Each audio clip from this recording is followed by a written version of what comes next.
Oi, pessoal do Bíblia, Livros e Café. Sejam bem-vindos a mais um vídeo. Pedimos a intercessão da Santa Virgem para que não cometamos injustiça, neste vídeo de hoje, Em nome do Pai, do Filho e do Espírito Santo. Amém. Então, pessoal, nessa semana eu comecei a assistir o curso de catecismo do Centro Dom Bosco, em que trata do Catecismo Maior de São Pio X. Esse catecismo é fantástico, pessoal, seja para quem está iniciando na fé, ou quem já tem uma longa jornada, ou quem já é bem maduro nos conhecimentos da tradição católica, todos devem recorrer frequentemente a este catecismo. Não apenas este, mas ao Catecismo Romano de Trento também, Mas como esse aqui é menorzinho, você tem que constantemente estar recorrendo a ele, diversos pontos, Então, a ação maravilhosa do CDB é este curso de catecismo. Tem mais de um ano que foi lançado, cerca de um ano mais ou menos, mas eu só comecei a assistir nesta semana, Então, fiquei maravilhado, O curso é de altíssima qualidade, porém o professor, ele comete algumas escorregadelas ali, alguns deslizes, pequenos, poucos, porém em pontos cruciais acerca da fé católica, que não deveria ser cometido.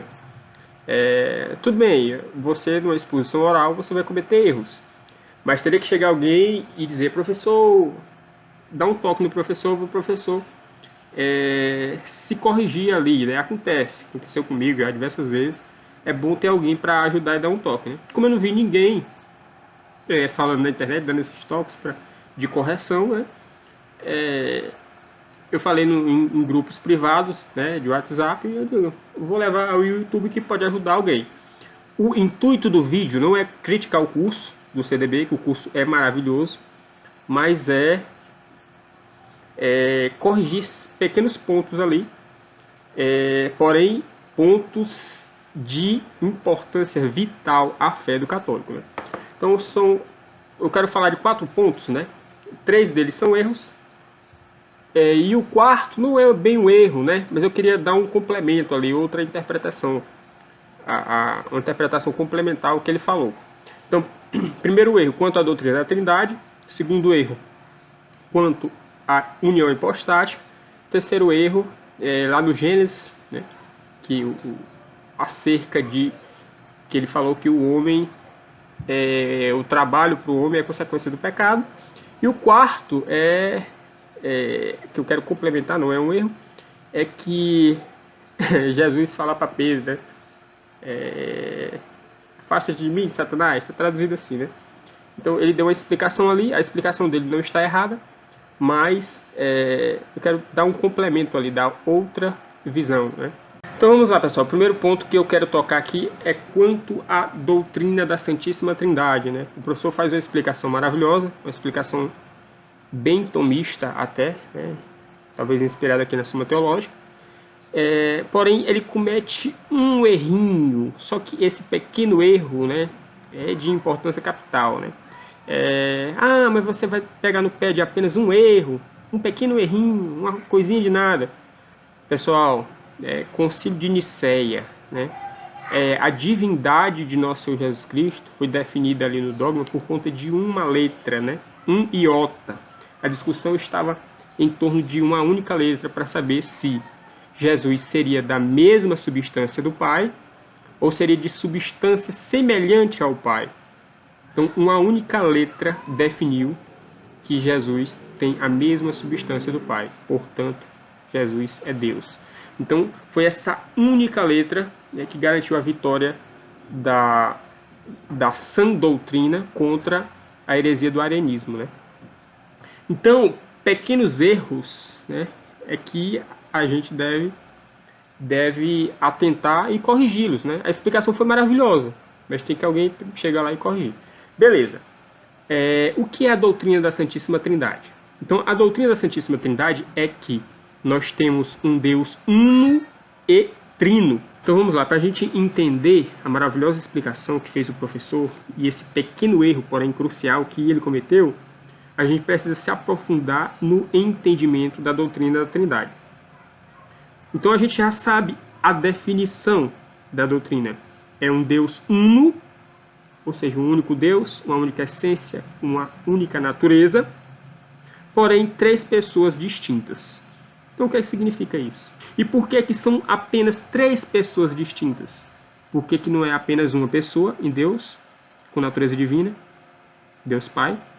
Por que não são apenas 2 pessoas com natureza divina? Por que não são 4, não são 5, não são 10, não são 1000? Não são infinitas pessoas? Por que são exatamente 3 pessoas? Então a resposta está no seguinte: Deus é um ser de inteligência perfeitíssima, né? Onisciente, um ser perfeitíssimo.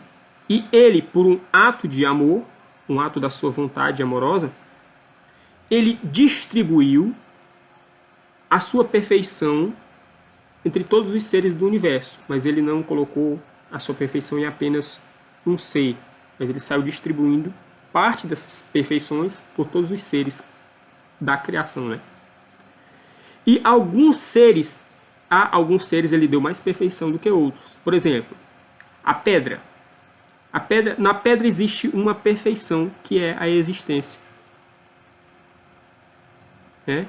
Só que a planta possui maior perfeição do que a pedra, porque além da existência ela tem vida. E o animal possui mais perfeição que a planta, porque além da existência da vida, ele é dotado de sentidos, emoções e movimento. E ao homem Deus deu maior perfeição do que os animais, porque além da existência, da vida, dos sentidos, sensações, movimento, Deus deu algo diferente para ele, que é o que nós chamamos a parte superior da alma, a alma intelectiva. O homem é dotado de inteligência e vontade. Presta atenção nessas 2 coisas aqui. O homem é dotado de inteligência e vontade. É isso que nós temos de mais semelhante com Deus. Então, Deus criou um ser mais perfeito que o homem, que são os anjos, né? Então, os anjos têm uma inteligência mais perfeita que a nossa. São substâncias inteligentes. Então, eles possuem também intelecto e vontade, né? Então, Deus, que distribuiu essas perfeições, essa perfeição para o ser humano e para os anjos, ele é um ser inteligente e também dotado de intelecto e vontade, porém de forma perfeitíssima. Então, quando eu intelijo algo, eu intelijo de forma imperfeita. Quando eu tenho vontade, exerço a minha vontade, ou eu exerço um ato de amor, esse meu ato de vontade é imperfeito. E a vontade e o inteligir dos anjos é mais perfeito que o meu, que sou homem. Só que Deus, o ato de inteligir e o ato de vontade em Deus, ele é perfeitíssimo. Ele é tão perfeito que esse ato é a sua própria essência. Então, do seu intelecto surge uma processão, a processão do inteligir, né? Do seu intelecto, da sua sabedoria, né? Que essa processão a gente chama de geração, né? Aí nós temos aí a segunda pessoa da Trindade, nosso Senhor Jesus Cristo, gerado eternamente pelo Pai. E a segunda processão, que é a processão da vontade, a processão de amor, nós chamamos expiração. Aí temos aí a terceira pessoa da Trindade, que é o Espírito Santo. Então, não podem haver nem mais pessoas do que 3 e nem menos pessoas do que 3. Devem ser exatamente 3 pessoas. Suma Teológica, primeira parte, Tratado do Deus Trino, questão 27. Aqui Santo Tomás vai falar das 2 processões, né? Uma do inteligir divino, que é a geração, né? Aí nós temos a segunda pessoa da Trindade, né? Sabedoria divina, Logos divino, Verbo, inteligência divina. E outra da vontade, do amor. Aí nós temos a expiração, né? Que é o Espírito Santo. Né? Então ele vai falar aqui no artigo 2, a processão do verbo em Deus chama-se geração.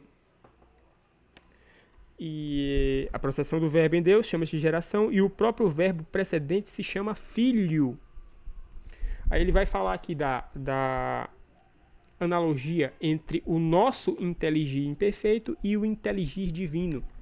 Que o inteligir divino, o autoconhecimento divino e eterno é tão perfeito que é da sua própria substância. Ou seja, o verbo divino é da mesma substância que o Pai, da mesma essência, da mesma natureza.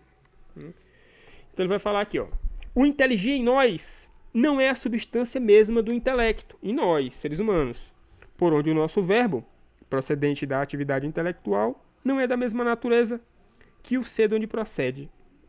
E por isso não tem a natureza própria completa da geração.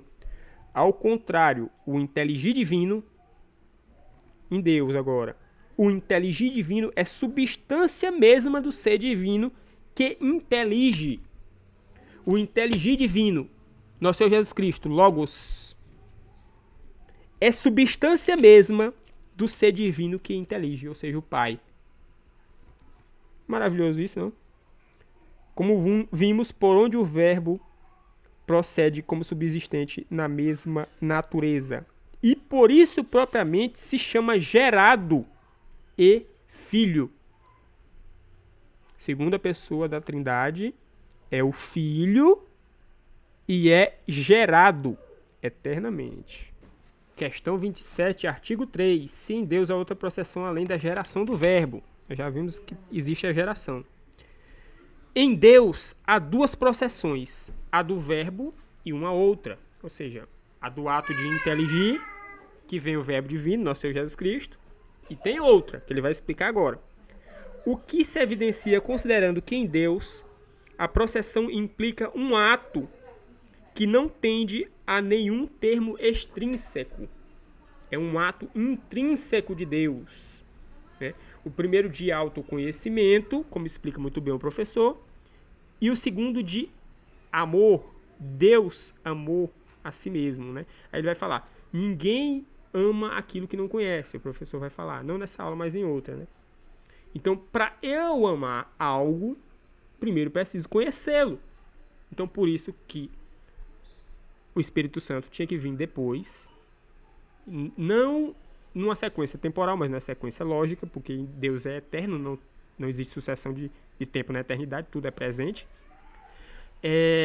Mas, para você amar algo, você precisa primeiro conhecer. Então, por isso que Deus teria que se conhecer a si mesmo, e esse autoconhecimento tinha que ser da sua própria natureza, o verbo divino, segunda pessoa da Trindade, e esse ato da vontade de amar a si mesmo seria também da sua própria natureza, né? Terceira pessoa da Trindade.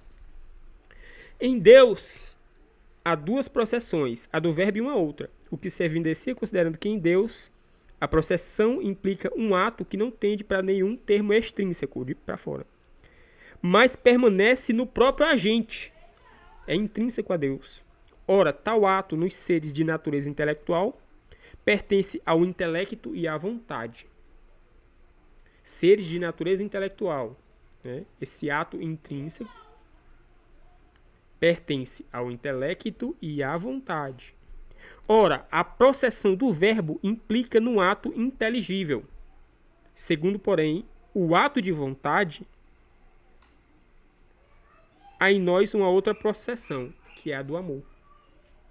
Certo? Então, o ato de vontade é o amor. Por isso que o Espírito Santo é representado por amor. Deus é amor. Então, ele está falando da substância Deus, mas da pessoa do Espírito Santo, que é melhor representada por esse ato de vontade. pela qual o amado está no amante, assim como pela concepção do verbo, a coisa dita ou inteligida está no inteligente. Donde, além da processão do verbo, há em Deus outra processão que é a do amor. Não é necessário ir até o infinito nas processões divinas, pois a processão interior em a natureza intelectual termina na processão da vontade. Então só tem essas duas processões. A do ato de inteligir ou do ato de vontade, que é do amor. Não existe mais do que duas processões.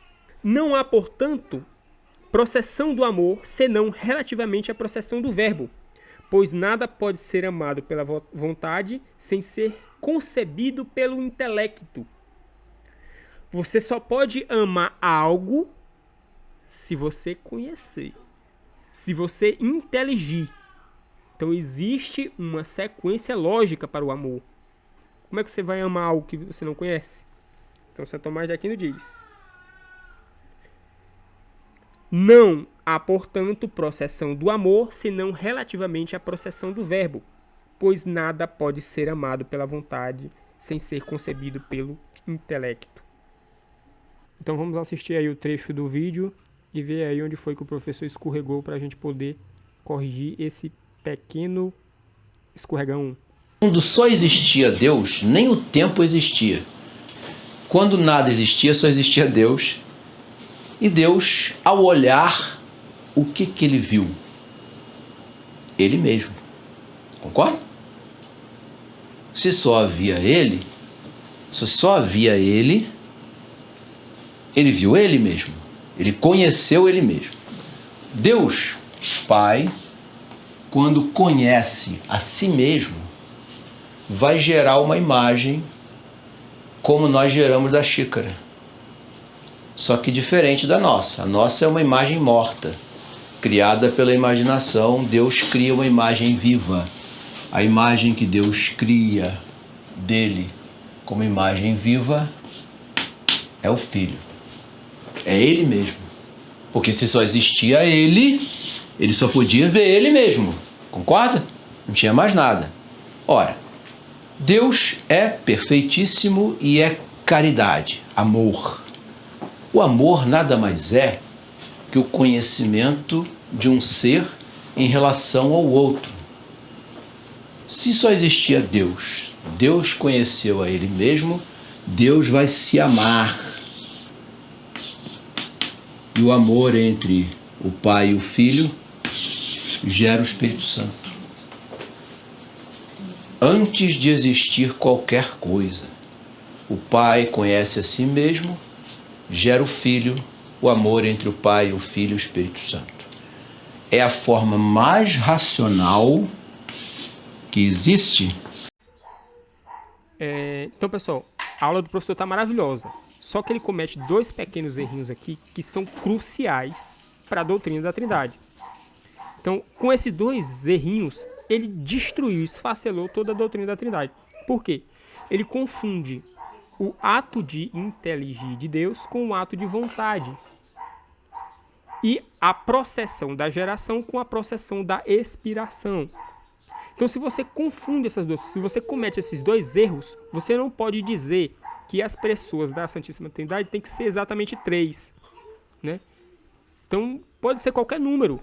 Por quê? Porque você destruiu a base da Trindade, né? Da pluralidade de pessoas, né? Da distinção entre as pessoas, né? Ele diz o seguinte, ó: amor nada mais é do que o conhecimento de um ser em relação ao outro. Errado. Amor é um ato de vontade e não do inteligir de Deus. Então ele confundiu aí. Você não pode confundir. Se eu só tenho essas duas coisas, o inteligir e a vontade na processão, se eu confundo os dois, eu vou dizer que a segunda pessoa da Trindade e a terceira são a mesma pessoa. Não posso confundir essas duas coisas jamais. Né? O inteligir de Deus e a vontade divina. Né? Porque senão eu destruo a distinção entre a segunda e a terceira pessoa da Trindade, da Santíssima Trindade. Né? E o segundo erro é que o amor entre o Pai e o Filho gera o Espírito Santo. Errado. A processão do Espírito Santo não é geração, é expiração. E já está aqui no Catecismo Maior de São Pio X. E no final eu vou ler na Suma Teológica, Santo Tomás de Aquino falando. Página 35. A segunda pessoa chama-se filho, porque é gerada pelo Pai, por via da inteligência, desde toda a eternidade. Então, o ato de inteligir gera a segunda pessoa da Trindade, desde a eternidade. Não confunda. Repetindo, página 35. Por que se chama filho a segunda pessoa da Trindade? A segunda pessoa da Trindade se chama filho porque é gerada pelo Pai por via da inteligência, desde toda a eternidade. Por esse motivo também chama-se Verbo eterno do Pai. Agora vamos lá para a página 43 e 44, agora do Espírito Santo, né? O Espírito Santo procede do Pai e do Filho, como de um só princípio, por via de vontade e de amor. Olha a diferença. O Filho é do inteligir de Deus.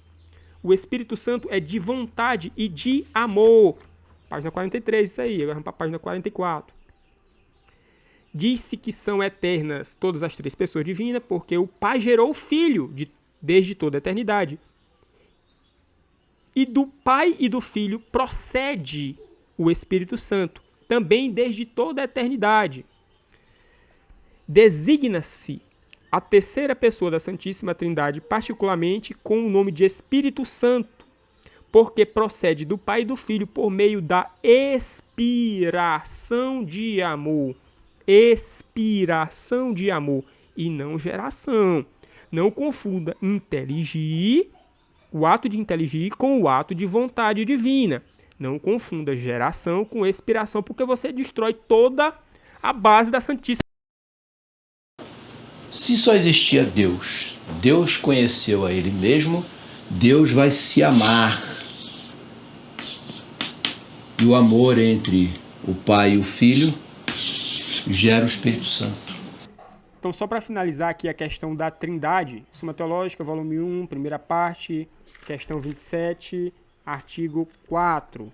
Né? A gente já viu Catecismo Maior de São Pio X, aqui, ó, esse livro bem pequenininho, mas poderosíssimo, maravilhoso, né? Já respondeu a questão para a gente, mas vamos agora utilizar as palavras de Santo Tomás de Aquino, doutor Angélico. Artigo 4. Se a processão do amor em Deus é geração. A gente já viu que não, professor. Atenção. Geração é a processão da segunda pessoa da Trindade, Logos divino. A terceira pessoa da Trindade é expiração. Então vamos lá. Santo Tomás de Aquino começa com um argumento de autoridade de Santo Atanásio. O Espírito Santo vem do Pai e do Filho, não feito, nem criado, nem gerado, mas procedente. Solução. A processão do amor em Deus não deve chamar geração. Para evidenciá-lo, devemos saber a diferença entre o intelecto e a vontade. Se você não entende a diferença entre o intelecto divino e a vontade divina, você desmantela toda a doutrina da Trindade. Se você não entende a diferença entre geração e expiração, você desmantela a doutrina da Trindade. Não existe mais Trindade. Como é que você vai dizer que só existe três pessoas? Né? Se você confundiu aí o intelecto divino e a vontade divina, a geração e a expiração, né? Então, para evidenciá-lo, devemos saber a diferença entre o intelecto e a vontade. Está em que o intelecto se atualiza quando nele está a coisa inteligida, segundo a semelhança dela, ao passo que a vontade se atualiza não porque nela existe alguma semelhança do que lhe é querido, mas por inclinar-se para a coisa querida. Portanto, a processão segundo a natureza do intelecto funda-se na noção de semelhança, como tal, pode ter a natureza de geração, segundo a pessoa da Trindade, pois todo gerado gera o seu semelhante. Porém, a processão, segundo a natureza da vontade, não se funda na noção de semelhança, mas antes na noção de um agente que impele e move para outro termo. Logo, o que em Deus procede ao modo de amor não pode proceder como gerado ou ou como filho, mas antes como espírito, nome que designa uma certa moção vital e um impulso, no sentido que se diz que alguém é movido ou impelido pelo amor a fazer alguma coisa. Então, pessoal, dessa primeira parte, nós corrigimos um pequeno erro do professor acerca da doutrina da Santíssima Trindade. 2 pequenos erros que esfacelaram toda a doutrina da Trindade, né? Não tem como a Trindade se sustentar com esses 2 erros, né? Agora vamos a um pequeno erro no entendimento do que é a união hipostática. Até daqui a pouco.